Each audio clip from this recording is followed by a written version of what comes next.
छत्तीसगढ़ में भाजपा 10 तो कांग्रेस ने एक सीट पर जीत दर्ज की है। 2019 में कांग्रेस ने 2 सीट जीती थी, लेकिन इस बार उनके हाथ से बस्तर भी फिसल गया। यहां से विधायक कवासी लखमा हार गए। वहीं राजनांदगांव से भी पूर्व सीएम भूपेश बघेल 44,000 से ज्यादा वोटों से चुनाव हारे हैं। कोरबा एकमात्र सीट जो कि कांग्रेस के हाथ में आई है। यहां से सांसद ज्योत्सना महंत फिर से जीत दर्ज की है। उन्होंने भाजपा की राष्ट्रीय उपाध्यक्ष सरोज पांडे को 43,000 से ज्यादा वोटों से जो कि हराया है। सबसे बड़ी जीत भाजपा को रायपुर से मिली है। भाजपा के बृजमोहन अग्रवाल ने कांग्रेस प्रत्याशी विकास उपाध्याय को 5,75,285 वोटों से हराया है। जीत का यह अंतर कांग्रेस प्रत्याशी को मिले वोट से ज्यादा है।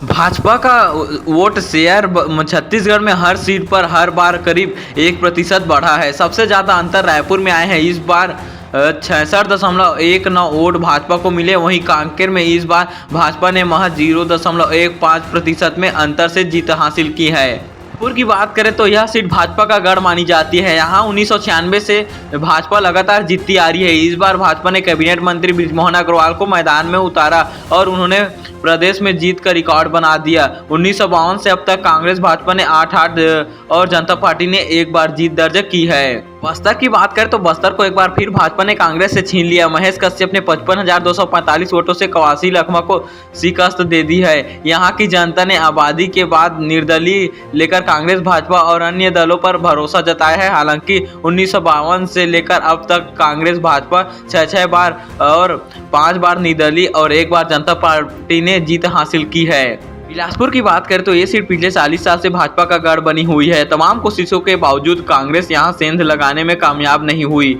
जबकि आबादी के बाद हुए पहले लोकसभा चुनाव के बाद से ही यहां कांग्रेस का हमेशा से कब्जा था। इसके बाद 1996 से भाजपा के ही खाते में है। 1952 से लेकर अब तक हुए चुनावों में 9 बार कांग्रेस तो 8 बार भाजपा और 1 बार जनता पार्टी जीती है। दुर्ग की बात करें तो इस सीट को एक समय तक कांग्रेस की पारंपरिक सीट मानी जाती थी, लेकिन इस बार भाजपा के विजय बघेल ने अपनी जीत को दोहराते हुए बड़े मार्जिन से कांग्रेस प्रत्याशी को हराया। 1952 से लेकर अब तक 10 बार कांग्रेस तो 7 बार भाजपा और एक बार जनता पार्टी और जनता दल ने जीत अर्जित की थी।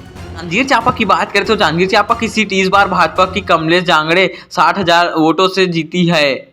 उन्होंने कांग्रेस की प्रदेश सरकार में मंत्री रहे शिव डहरिया को हराया है। हालांकि जीत का मार्जिन महज 4.31% है। सीट बनने के बाद 1957 में हुए पहले चुनाव से लेकर अब तक 10 बार कांग्रेस तो 5 बार भाजपा और 1 बार जनता पार्टी जीती है। जांजगीर चांपा की बात करें तो जांजगीर चांपा की सीट इस बार भाजपा की कमलेश जांगड़े 60,000 वोटों से जीती है। उन्होंने कांग्रेस की प्रदेश सरकार में मंत्री रहे शिव डहरिया को हराया है। हालांकि जीत का मार्जिन महज 4.31% है। सीट बनने के बाद 1957 में हुए पहले चुनाव से लेकर अब तक 10 बार कांग्रेस तो 5 बार भाजपा और 1 बार जनता पार्टी जीती है। बात करें तो कांकेर लोकसभा सीट एक ऐसी है जहां भाजपा और कांग्रेस की हार जीत का मार्जिन सबसे कम है। भाजपा के भोजराग नाग ने कांग्रेस प्रत्याशी वीरेश ठाकुर को महज 1884 वोटों से हराया। इससे ज्यादा वोट नोटा को मिले।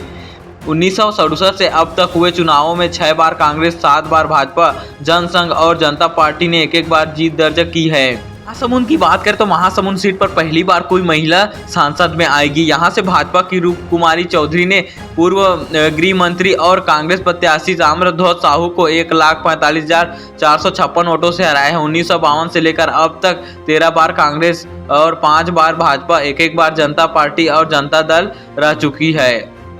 सरगुजा की बात करें तो सरगुजा से भाजपा के चिंतामणि महाराज जीते। चुनाव से पहले वह कांग्रेस छोड़कर भाजपा में शामिल हुए थे। उन्होंने कांग्रेस की शशि सिंह को हराया। सरगुजा से भाजपा की लगातार यह 5वीं जीत है। 1952 से इस सीट पर 10 बार कांग्रेस, 7 बार भाजपा और 1 बार जनता पार्टी ने जीत दर्ज की है।